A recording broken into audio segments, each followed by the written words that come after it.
Welcome to ডিসেম্বরের শহরে আপনাদেরকে স্বাগতম। এখন বাজে ঘড়ির কাটায় কয়টা, কারণ ঘড়ি তো ভিতরে চলে গেছে, 3:35। আর এখন যাচ্ছি আমি কুষ্টিয়ার দিকে। তবে কুষ্টিয়ার এই রাস্তা আজকে আপনাদের দেখাইতেছি না, একই রাস্তা, একই ফেরি, একই নদী। তো আজকে আপনাদের সাথে অন্য কোনো একটা টপিকে কথা বলবো বলেই সামনে আসছি। তো চলেন, এখন লংয়ে যেহেতু যাচ্ছি সবার আগে নিতে হবে ফুয়েল, কারণ বাইকে একদমই ফুয়েল নাই। আগে ফুয়েল নিব, ফুয়েলটা নিয়ে তারপর যাত্রা শুরু করব। বাট কাইট প্লাসের ফুয়েল ট্যাঙ্ক ক্যাপাসিটি তো অনেক ছোট, আমার রাস্তায় আরও একবার ফুয়েল নেওয়া লাগবে। সেইটা নিব আমি সম্ভবত গোয়ালন্দ মোড়ে যে রাজবাড়ির আগে আর কি। তো এখন আপাতত এখান থেকে ফুয়েল যতটা পারি নিয়ে নিই, সামনেই ফুয়েল পাম্প আছে। তারপরে মেন রোডে উঠি, তারপর আপনাদের সাথে কথা বলতে আসতেছি। ঠিক আছে, চলেন এখন আগে ফুয়েল নিই।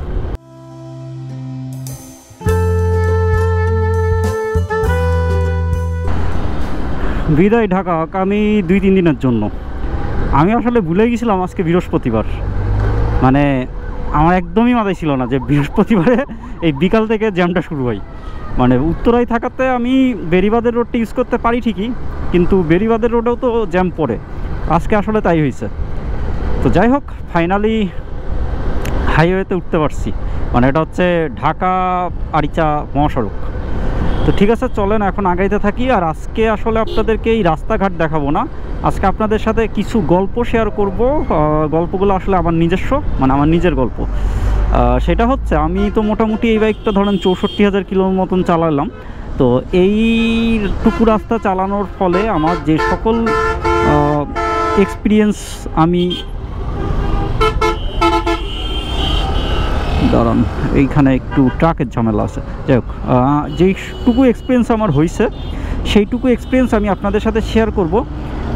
কারণ আপনারা যারা আমার ভিডিওগুলো দেখেন তারা নিশ্চয়ই মোটো ব্লগিং কিংবা ট্রাভেলিং পছন্দ করেন বলেই আসলে এই ভিডিওগুলো দেখেন। তো হয়তো বা আপনাদেরও ইচ্ছা আছে অনেকেরই যে একসময় আপনারাও যাবেন, কিংবা আপনারা হয়তো বা জানো নিজেদের বাইক নিয়ে অথবা স্কুটার নিয়ে ট্যুরে যান। তো সেই ক্ষেত্রে কিছু ব্যাপার আসলে অবলম্বন করা উচিত। সেই জিনিসগুলো আপনাদের মাথায় যদি আগে থেকে সেট হয়ে থাকে তাহলে আমার মনে হয় সুবিধা হবে। কারণ বর্তমানে যেরকম বাইকের সংখ্যা রাস্তায় বাড়ছে, স্কুটারের সংখ্যা বাড়ছে, ঠিক একইভাবে কিন্তু বাড়ছে অ্যাক্সিডেন্টের সংখ্যা। আগে যে পরিমাণ অ্যাক্সিডেন্ট হতো, এখন কিন্তু অ্যাক্সিডেন্টের পরিমাণটাও অনেক বেড়ে গেছে।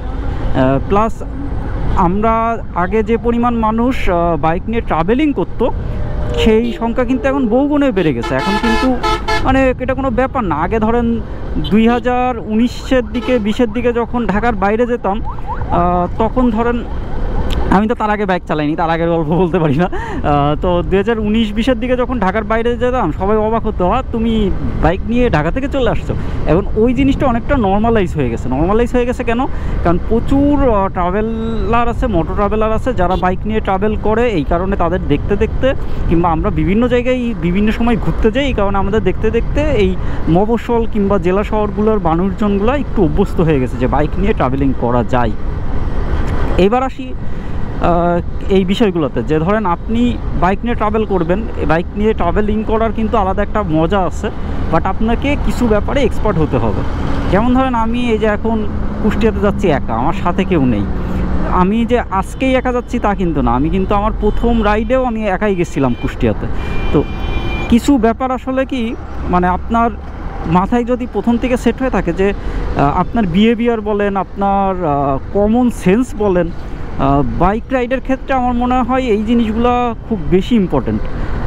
কমন সেন্স না থাকলে আসলে আপনি বাইক রাইড করতে পারবেন বলে আমার মনে হয় না। হয়তো রাইড করতে পারবেন, ওই কি জানি বলে, একটা থ্রোটল মুসরায়ে হয়তো একটা টান দিতে পারবেন, বাট আপনি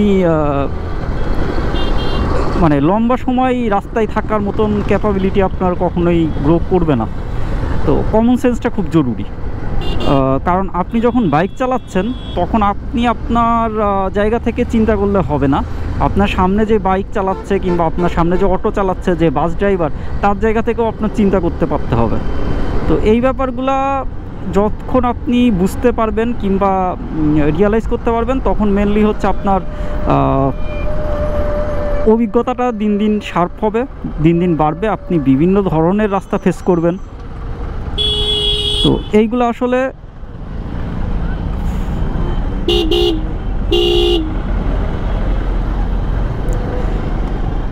আসলে মানে টাইম টু টাইম গ্রো করে।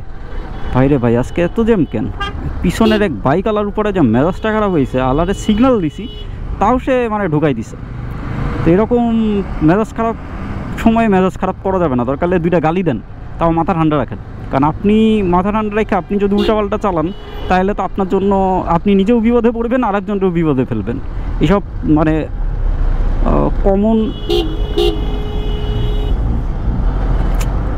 বা পাশে বালি আর নামানো যাবে না। আসলে আমরা কি করব বলেন, এই বাসগুলা চাপ দিতে দিতে দিতে দিতে পুরা বাঁদিকের রাস্তাটাও খাই ফেলাইছে। আর বাঁদিকে পুরোটা বালির ভিতরে নামা যাবে না। আপনি যেইখানে নামেন ধরে গেলে পানিতে ঝাঁপ দেন, কিন্তু বালিতে নামা যাবে না। কারণ বালিতে নামলেই 2 চাকার বাহনগুলা স্কিড করার একটা প্রবণতা থাকে, আপনি কন্ট্রোলিং হারাই ফেলবেন। আজকে এই অবস্থা ভাই, ভিতরের রাস্তায় ঢুকবো নাকি ভাবতেছি। ভিতরের রাস্তা আছে, সিংগাইরের রাস্তা দিয়ে যাওয়া যায়। ওকে, আবার আসলাম। তখন ক্যামেরা বন্ধ করে দিছিলাম জ্যামে পড়ে। তো যাই হোক, এবার শুরু করি। যে আপনি তো বাইক কিনলেন, স্কুটার কিনলেন, যেটাই কিনলেন, সেটা কম সিসির হোক বেশি সিসির হোক, সেটা ফ্যাক্ট না। ফ্যাক্ট হচ্ছে আপনি আপনার বাইকটা নিয়ে লংয়ে যেতে যাচ্ছেন, কিংবা মানে একজন রাইডার হিসাবে আপনি নিজেকে তুলে ধরতে চাচ্ছেন। তো ভালো কথা, খুব ভালো কথা। এটা খুবই মানে আপনাকে ওয়েলকাম জানাই এরকম চিন্তা ভাবনা থাকলে। কিন্তু কথা হচ্ছে যেটা, আপনি বাইক কিনলেন অথবা স্কুটার কিনলেন আর রাস্তায় ঝাঁপ দিয়ে নেমে পড়লেন, ব্যাপারটা এরকম না। ব্যাপারটা যতটা ইজি, মানে ধরেন আপনি ইউটিউবে বসে 10 মিনিটের একটা ভিডিও দেখে ফেললেন, আমি মানে ঢাকা থেকে 10 মিনিটে কুষ্টায় চলে গেলাম, ব্যাপারটা আসলে এরকম না। আপনি যেই জিনিসটা 10 মিনিটে দেখছেন, সেটা হয়তো আমরা 5 ঘন্টা 6 ঘন্টা 7 ঘন্টা রাইড করে ওই জিনিসটা আপনাদের সামনে তুলে ধরছি। তো এরকম অনেক ব্যাপার থাকে যেগুলো আপনাকে শিখতে হবে, জানতে হবে, তারপরে রাস্তায় নামতে হবে। নাহলে বাইক কিনবেন, স্কুটার কিনবেন, রাস্তায় নামবেন, একটা অ্যাক্সিডেন্ট হলো, আপনি মরে গেলেন, লাভ কী হলো? কোনো লাভ নেই। আচ্ছা, কীভাবে আপনি জিনিসটা শুরু করবেন? প্রথম কথা বুঝতে হবে, বাংলাদেশ একটা খুবই মানে বাংলাদেশের কন্ডিশন তো আপনি জানেন। আপনি খুবই বাজে একটা দেশের রাস্তায়, মানে বাজে একটা দেশ না, বাজে একটা দেশের রাস্তায় আপনি বাইক রাইড করবেন বলে চিন্তা করছেন, যেইখানকার মানুষজন খুবই ইনসিনসিয়ারলি মানে মুভ করে, প্লাস কোনো রুলস তারা মানতে চায় না। আপনি যতই রুলস মানেন, সব কিছু ফলো করেন, তাও আপনি বিপদের মুখে যখন তখন পড়তে পারেন। এই জিনিসটা আপনার মাথায় প্রথমত সেট করা লাগবে।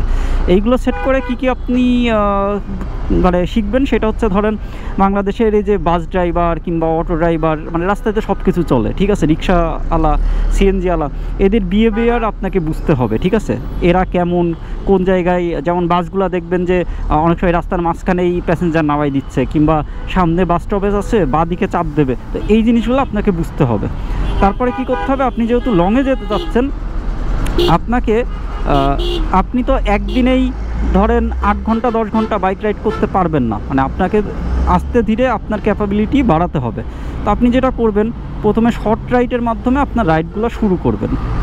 আচ্ছা, এদিকে রাস্তার কাজ চলতেছে, পুরা কার্পেটিং করা অবস্থার জন্য বাজে, এই কারণে জ্যামটা আরও বেশি বাড়ছে। আচ্ছা, আপনি ধরেন শর্ট রাইডগুলা দিয়ে আপনি আপনার রাইডিংটা শুরু করবেন, ঠিক আছে। শর্ট রাইড কেমন, ধরেন আমি যদি ঢাকার পার্সপেক্টিভে বলি, আপনি যখন ঢাকাতে আসেন, তখন আপনি শর্ট রাইড বলে তো ধরেন ঢাকা থেকে মাওয়া গেলেন, ঢাকা থেকে নারায়ণগঞ্জ গেলেন, জাহাঙ্গীরনগর যাইতে পারেন, তারপর স্মৃতিসৌধ যাইতে পারেন, ধামরাই যাইতে পারেন। এইগুলো হইতেছে শর্ট রাইড। শর্ট রাইড বলে তো ধরেন আপনার আপ ডাউন মিলায়ে 100 থেকে 150 কিলো, এটা হচ্ছে বাইকের জন্য শর্ট রাইড। তো এই ধরনের রাইড কিংবা 100 কিলোর নিচেও হইতে পারে, ঠিক আছে, খুবই ছোট। ধরেন জাহাঙ্গীরনগরে যাওয়া আসা কিন্তু এত কিলো না, খুবই কম। তো এই যে এই ধরনের রাইড, এই ধরনের ছোট রাইড দিয়ে আপনি শুরু করলেন, তখন কি হবে, আপনি ছোট রাইডের মাধ্যমে আপনি হাইওয়ের সাথে আপনার ইন্ট্রোডিউস হচ্ছে। আপনি হাইওয়ের বিহেভিয়ার আর লোকাল রাস্তার বিহেভিয়ার কিন্তু সেম না, আপনি দুইটার ভিতরে পার্থক্য বুঝতে পারবেন। আপনার বাইকের উপর একটা লম্বা সময় যখন আপনি বাইকটা চালাইতে আপনার বাইকের উপরেও একটা তখন মানে জানা বোঝার একটা ব্যাপার তৈরি হবে। তো সব কিছু মিলায় তখন সেই জিনিসটা ওভারঅল দিন শেষে আপনার ওই হাইওয়ে রাইডে, মানে লং রাইডে আপনাকে হেল্প করবে। আমিও তাই করছি। আমি কিন্তু একদিনেই মানে দূরে কোথাও চলে যাইনি। আপনারা জানেন না যে আমার বাড়িতে কিন্তু মানে আমি তো ছোটোর থেকে কুষ্টিয়াতেই বড় হয়েছি, তো আমাদের বাড়িতে কিন্তু কোনো সাইকেল ছিল না, কোনো বাইক ছিল না। আমার ছোটোবেলায় সাইকেলের খুব ইচ্ছা ছিল, কিন্তু আমাকে সাইকেল কিন্তু ছোটোবেলায় কিনা দেয়নি। সাইকেল আমি পাইছিলাম ক্লাস 8-এ থাকতে, আর বাইক তো পাইছি হচ্ছে 2019-এ এসে। তার আগে কিন্তু আমি কোনো বন্ধুবান্ধবের বাইক ওইভাবে ধরেও বলতে গেলে আমি দেখি নাই। আমার ভার্সিটিতেও যখন পড়ছি আমি কারোর বাইক চালাইনি কিংবা টেস্ট ড্রাইভ দিইনি। আমি বাইক চালানো শিখছিলাম হচ্ছে কলেজে থাকতে। আমার বন্ধু ছিল পাপ্পু, আমাকে বাইক চালানো শিখাই দিচ্ছিল, বাট আমি তারপরে আর কখনো বাইক ধরে দেখিনি। যখন নিজেরটা কিনছি তখন আস্তে আস্তে চালায় এই এক্সপিরিয়েন্সগুলো হয়েছে। হয়তোবা অনেকের থেকে কম টাইমে আমি হয়তোবা বেশি রাস্তা কভার করছি, বাট অনেকে আছে যে অনেক ছোটোবেলার থেকেই বাইক পেয়ে যায়, বাড়িতে বাবার বাইক থাকে, নাইলে চাচার বাইক থাকে, বাট আমি ওইভাবে পাইনি। কোনো রিলেটিভের বাইক থাকলে আমি সেটা ধরেও দেখিনি বলতে গেলে, ঠিক আছে। তো যাই হোক, এখন কথা হচ্ছে যে এটা লং রাইডে যাওয়ার আগে আমি বলবো যে শর্ট রাইডগুলো দেন। লংয়ে খুব হেল্পফুল করবে এই শর্ট রাইডগুলো। প্লাস আপনার প্রপার ব্রেকিং, বাইকে কিভাবে আপনাকে ব্যালেন্সে রাখতে হবে, তারপর হাই স্পিডে আপনি কিভাবে ব্রেকিং করবেন, কিভাবে টার্নিং রাইড কিংবা ধরেন সিগন্যাল কিভাবে দিতে হয়, রাতের বেলায় রাইডের ক্ষেত্রে কিভাবে লাইটের ব্যবহার করতে হয়, আপার কখন দিতে হয়, ডিপার কখন দিতে হয়, কখন আপনি পাস সুইচ ইউজ করবেন, কখন ইন্ডিকেটর লাইট দিয়ে আপনি ওভারটেক করবেন, এই ব্যাপারগুলো খুবই ছোট ব্যাপার আপনাকে জানতে হবে। এইগুলো আপনি একদিনে শিখবেন না কারোর কাছ থেকে, কিংবা আমি যে বললাম আর আপনি শিখে গেলেন, ব্যাপারটা তা না। এগুলো আপনাকে অবজার্ভ করতে হবে, আপনার মাথায় ঢুকাইতে হবে। আমি বহুত পাবলিক দেখছি যারা ধরেন মানে বছরের পর বছর বাইক চালাইতেছে, কিন্তু তারা প্রপারলি ইন্ডিকেটর মানে সিগন্যালটাই তারা ইউজ করতে পারে না। কেন? কারণ তারা ছোটোর থেকে অভ্যাস করেনি, মানে প্রথম থেকে অভ্যাস করেনি। তো অভ্যাস হইতেছে এমন একটা যে আপনি যদি প্রথম থেকে ওই জিনিসটা অভ্যাস না করেন, দেখেন বাইকের এমন একটা জিনিস, এখানে প্রত্যেকটা সুইচ বলেন, প্রত্যেকটা সিগন্যাল বলেন, প্রত্যেকটা জিনিসের আলাদা আলাদা ব্যবহার আছে।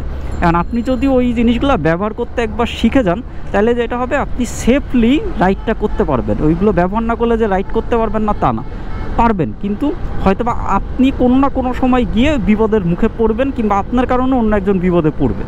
তো আমি বলবো যে ভাই, আপনার যদি রাইড করার ইচ্ছা থাকে, লংয়ে যাওয়ার ইচ্ছা থাকে বাইক নিয়ে, প্রপারলি বাইকটাকে ইউজ করা আগে শেখেন। কীভাবে ইউজ করতে হয়, রাইড করা মানে বাইক চালানো শেখার থেকেও বাইকের এই প্রত্যেকটা জিনিস কীভাবে ইউজ করতে হয় এটা শেখা অনেক বেশি জরুরি। না হলে হবে কি যে আপনি ভুলভাল রাইড করবেন, রাস্তায় নামবেন, তারপর মানে আপনার কারণে আরও 5 জন মানুষ বিপদে পড়বে বা অ্যাক্সিডেন্টের সম্মুখীন হবে। তো এই হচ্ছে আমার আপাতত আমার যতটুকু জানা ছিল সেইটুকু আপনাদের সাথে শেয়ার করলাম। এছাড়া আমি তো দেখে নিয়ে আমার গল্পগুলো ব্লগের মাধ্যমে আপনাদের সাথে শেয়ার করার চেষ্টা করি। আজকে বাড়িতে যাচ্ছি একই রাস্তা, তাই আর এই রাস্তা দেখাচ্ছি না। পাটুরিয়া ঘাট পার হয়ে বাড়িতে যাওয়ার ভিডিও আমার চ্যানেলে অসংখ্য আছে, সেগুলো দেখে নিন। আর আমি বলবো যে আপনার বাইক যত কম সিসিরই হোক, যত বেশি সিসিরই হোক, আপনার চাকা যদি ঘোরে, আপনার ব্রেক যদি কাজ করে, হর্ন বাজে, লাইট যদি জ্বলে, তাহলে আপনি সেই বাইক নিয়ে রাস্তায় নামতে পারবেন না তা না, অবশ্যই পারবেন। এখন কিছু ব্যাপার আছে আপনার এইগুলোর সাথে, আসলে মেনলি যেটা সেটা হচ্ছে আপনার অভিজ্ঞতা একদিনে তৈরি হয় না। আমিও যে অভিজ্ঞ তা বলতেছি না, আমিও প্রত্যেক দিন শিখি, এখনও শিখতেছি। তবে আপনার জিনিসের প্রতি আপনার একটা সক্ষতা আসা উচিত, ঠিক আছে? সেটা যদি না আসে তাহলে আমি বলবো যে সেটা কিভাবে আনা যায় সেইটা আপনি চেষ্টা করেন, আস্তে ধীরে আগান। এখন অনেকেই দেখতেছি যে মানে বিশেষ করে ঢাকা শহরের বাইরেও এটা দেখা যাচ্ছে, অনেক নতুন রাইডার রাস্তায় দেখা গেলো যে মানে বাইক নিয়ে নেমে পড়তেছে, ঠিক আছে? তো এইটা আসলে একদমই উচিত না। মানে আরও একটা যেটা খুবই খারাপ লাগতেছে সেটাও আপনাদের সাথে শেয়ার করি। দেখবেন যে এখন হইতেছে মানে টেকনোলজি খুব সহজলভ্য হয়ে যাওয়াতে সবাই ধরেন অ্যাকশন ক্যামেরা কিনতে পারে, ভালো মোবাইল আছে সবার কাছে, তো এইগুলো কিনে জাস্ট ধরেন এইগুলো বিভিন্ন হেলমেটের সাথে কিংবা বাইকের সাথে ইনস্টল করে নেমে পড়তেছে। হ্যাঁ, তার হয়তো ভাই রাইডিং এক্সপিরিয়েন্সই নেই। তো আমি বলতেছি না যে ভাই মোটো ব্লগিং করবেন না, অবশ্যই করবেন, কিন্তু রাইডিং এক্সপিরিয়েন্সটা জরুরি। আমি যেমন এই বাইকটা যখন কিনি আমি 35,000 কিলোর মতো চালানোর পরে গিয়ে আমি আসলে ক্যামেরা সেট আপ রেডি করে মোটো ব্লগিংটা শুরু করতে পারছি। তো আমার কাছে এটা মনে হয়েছে একদিক থেকে ভালো। ভালো কেন জানেন? আমি যদি একদম শুরুতেই ধরেন বাইক আর ক্যামেরা একসাথে পেয়ে যেতাম না, তাহলে আমি খুব ঝামেলায় পড়ে যেতাম। ঝামেলাটা কীরকম? আমি বাইকের প্রতিও আমার দক্ষতা নেই, ক্যামেরার প্রতিও দক্ষতা নেই। তখন দেখা গেলো যে বাইক চালাইতে চালাইতে ক্যামেরা অপারেট করতে গিয়ে আমি একটা অ্যাক্সিডেন্ট করে বসতাম। তো জানি না কথাগুলো আসলে মানে এক একজনের সাথে এক একভাবে কাজ করে। হয়তো মানে আপনি এমন হইতে পারে যে একদম শুরুতেই দুইটার প্রতি দক্ষ হয়ে গেলেন খুব ফার্স্টে রাস্তায় নেমেই, সেটাও হইতে পারে। হয়তো বা আপনি অনেক এক্সেপশনাল। বাট আমি বলবো যে ভাই ওভার কনফিডেন্স আইনেন না। আপনি যত কিলোমিটারই রাইড করেন, যত দামি বাইকই হোক, যত হায়ার সিসির বাইকই হোক, ওভার কনফিডেন্স আনার দরকার নেই। আর আমি হচ্ছে খুব স্লো মুভ করা পছন্দ করি, ঠিক আছে? আমি ম্যাক্সিমাম টাইমই একা মুভ করি। আমার গ্রুপও আছে, আমাদের গ্রুপটা খুবই ক্লোজ গ্রুপ, ঠিক আছে? আমি আননোন পার্সনের সাথে গ্রুপ রাইডে বা লং রাইডে যাই না বললেই চলে। আমাদের নিজেদের যেই মানুষগুলো আছে শুধুমাত্র তাদের সাথেই আমি রাইডে যাই। তো এরও কারণ আছে, অনেক কারণ আছে। কারণ আমি মানে ওই যে বললাম যে দিন শেষে আমার এই নিয়মগুলো মানতে ভালো লাগে। আমি এই নিয়ম বহির্ভূত কাজ করতে আমার ভাই ভালো লাগে না। তো আমার কাছে এই রাইডিংটা এটা একটা আর্ট, ঠিক আছে? তো আমি আমার রাস্তাটা আমার কাছে আমার ক্যানভাসের মতো। তো আমি যখন ধরেন এই রাস্তায় নামি, তখন আমি বুঝে শুনে আমি আসলে মুভ করি। আপনি যেভাবে মুভ করবেন আমি সেইভাবে মুভ করব না, ঠিক আছে? আপনার রাইডিং স্টাইল আলাদা, আমার রাইডিং স্টাইল আলাদা। কিন্তু আমি বলবো যে প্রপার রাইডিং স্টাইলটা মেনে বুঝে যদি আপনারা রাইড করেন, তাহলে মানে আমরা অনেক দিক থেকেই বেঁচে যাই, ঠিক আছে? কারণ দরকার তো নেই, রাস্তায় তো সবাইকেই টিকে থাকতে হবে। আগে গিয়ে লাভ কী বা পরে গিয়েই লাভ কী, মানে যাবেন তো। তো ঠিক আছে, চলেন এখন আগাইতে থাকি। আর কি আর বলবো, আজকের ভিডিও তো এইখানেও শেষ করে দেওয়া যায়। কারণ সামনে আসলে আর কিছুক্ষণ পরেই আলো পড়ে যাবে। আর আমি আসলে কোনো এইবার ব্রেকও নিব না, মানে সরাসরি ঘাটে যাব, ঘাট পার হয়েই আবার বাইক স্টার্ট দিয়ে বাসায় যাব। মানে আমার খাওয়া দাওয়া করে বেরিয়েছি, তো ওইভাবে ব্রেক দেওয়ারও কোনো ইচ্ছা নেই।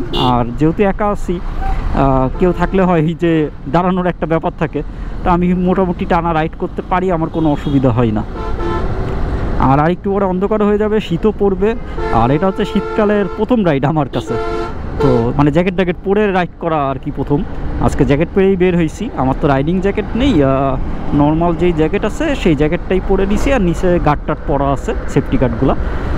দেখি এইবার শীতে রাইডিং জ্যাকেট হয়তো বা এইবারে শীতেও কিনতে পারবো বলে মনে হয় না, তবে কিনে ফেলবো। মানে রাইডিং জ্যাকেট আর রাইডিং প্যান্টটা কেনা দরকার। কারণ এই হাইওয়ে রাইডগুলোতে এখন না, মানে যত দিন যাচ্ছে, যত দেখতেছি, তত ভয় লাগা শুরু করতেছে, জানেন? মানে আপনারা মনে করেন যে আমরা তো সারাদিন বাইকের উপরেই থাকি, আমরা হয়তো বা খুব জিনিসটাতে এক্সপার্ট, আসলে তা না। দেখবেন যে আপনি যত এক্সপার্ট হবেন, আপনার ভিতরে ভয়টা তত ঢুকবে। এখন যত দিন যাচ্ছে, হয়তো বা যত আমি দেখতেছি, তত আমার এই কেয়ারফুল ব্যাপারটা আরও তত গ্রো করতেছে, তত আরও আমি বেশি কেয়ারফুল হচ্ছি। এটা আমার মনে হয় খারাপ না, এটা মাথায় ঢুকান, তাহলে হবে কি ওভার কনফিডেন্স ব্যাপারটা থেকে আপনি বের হইতে পারবেন। তো ঠিক আছে, চলেন এখন আগাই। আর ভিডিওটা এখানেই শেষ করে দিই। এই ভিডিওটা আমি ঢাকায় আসার পরে আপলোড করব। আপনারা যখন ভিডিওটা দেখতেছেন তখন আমি অলরেডি আশা করতেছি ঢাকায়। তো ঠিক আছে, আজকের মতন এখানেই বিদায় নিচ্ছি। যদি মিডল ক্লাসের ভিডিওগুলো ভালো লাগে তাহলে একটু বন্ধুদের সাথে শেয়ার করেন। মিডল ক্লাস এই চ্যানেলটাকে সাপোর্ট দিয়েন। আর আমার এই চ্যানেলের একটা মানে মিডল ক্লাস নামে একটা ফেসবুকেও একটা গ্রুপ আছে, ইনস্টাগ্রামেও প্রোফাইল আছে। আমি প্রত্যেকটা ভিডিওর মানে একদম শুরু থেকে শেষ পর্যন্ত যতগুলো ভিডিও আপলোড হয়েছে, প্রত্যেকটা ভিডিও ডেসক্রিপশন বক্সে সেগুলোও দেয়া থাকে। যদি আপনারা সেগুলোতে জয়েন করতে চান, সেখানেও জয়েন হয়ে থাকতে পারেন। তো ঠিক আছে, আপাতত বিদায়। এখন একটু রাইডিংয়ে কনসেন্ট্রেশন দিই, কারণ ঘাটটা মানে ফেরিঘাটটা পার হইতে চাইছিলাম মোটামুটি সন্ধ্যা নামার আগে, বাট সন্ধ্যা নেমে যাবে। তো ঠিক আছে, চলেন এখন আগাই। পরে আবার অন্য কোনো দিন, অন্য কোনো রাস্তায়, অন্য কোনো গল্পে আপনাদের সাথে দেখা হবে। আপাতত বিদায়, টেক কেয়ার।